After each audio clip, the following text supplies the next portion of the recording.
안녕하십니까. 이어서 원주에서 전해드립니다. 강원도가 반복되는 업무 추진비 부적정 집행을 근절하기 위한 벌칙 제도를 내년부터 본격적으로 시행합니다. 업무 추진비 부당 집행 벌칙 제도는 도청과 직속기관, 사업소와 도소관 공공기관을 대상으로 하며 위반 사안의 경중에 따라 다음 연도 업무 추진비 예산 등을 차등 삭감하는 방식으로 운영됩니다.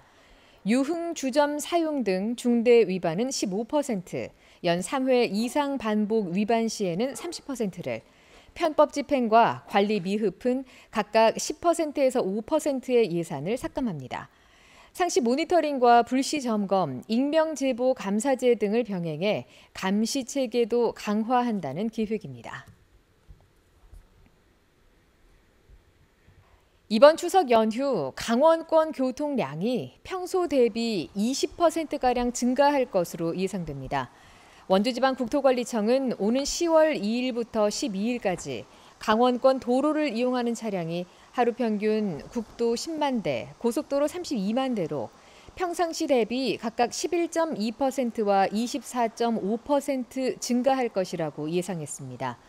이에 따라 도로 전광 표지를 이용해 실시간 지정체 상황과 우회 도로를 안내하고 국도와 고속도로 비교 정보를 제공하는 등 안전하고 원활한 소통을 위한 특별 대책을 추진합니다. 국립횡성호국원 조성 사업의 추진 상황을 공유하는 주민설명회가 처음으로 열렸습니다. 국가보훈부 국립묘지정책과가 주관한 이번 설명회에서는 중간 설계 용역 결과를 비롯한 사업의 방향을 설명하고 주민 의견을 수렴하는 자리가 마련됐습니다. 전국 14번째 국립묘지인 국립횡성호국원은 국비 500억 원을 투입해 공근면 덕촌리 칠봉산 주변 40만 제곱미터의 부지에 현충탑과 자연장지, 봉안당, 추모관 등을 갖추고 오는 2028년 개원을 목표로 추진됩니다. 강원도의 고령 인구 비중이 전국에서 세 번째로 높은 것으로 확인됐습니다. 통계청 조사에 따르면 2025년 강원도 고령 인구의 비중은 25.7%로 27.4%인 전남과 26.1%인 경북에 이어 세 번째로 높고 13.5%로 가장 낮은 세종보다 2배 가까운 차이를 보였습니다.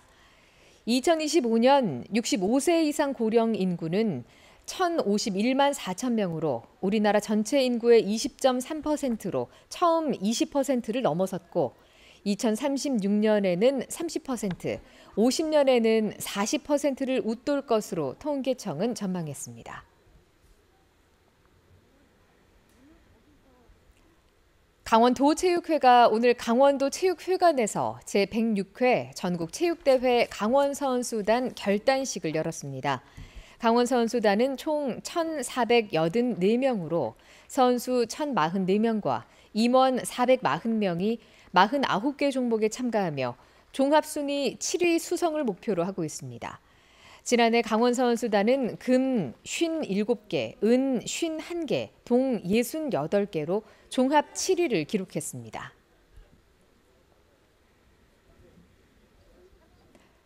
사무장병원과 면허 대여 약국 운영으로 생긴 이익을 환수하는 불법 개설기관 부당이득 징수금 체납자 58명이 건강보험공단 홈페이지에 공개됐습니다.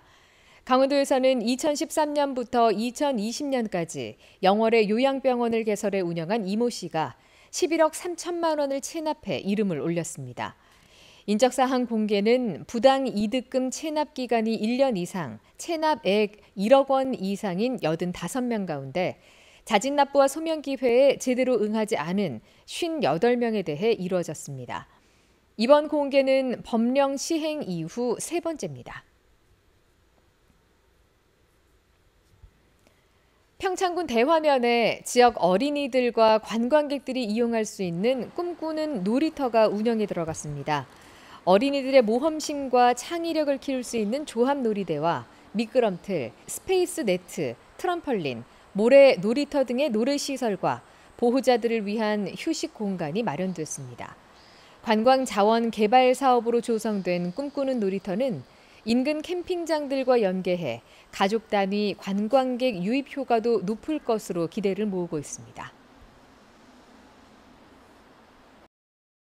추석 명절을 앞두고 사과값은 오른 반면 배값은 떨어진 것으로 확인됐습니다. 농수산식품공사의 지난 25일 기준 추석 성수품 가격과 물량 현황 정보에 따르면 홍로 품종 사과 10kg 한 상자 경매가는 65,924원으로 전년 대비 30%, 5년 평균 대비 23% 증가했습니다. 지금까지 원주에서 전해드렸습니다. 고맙습니다.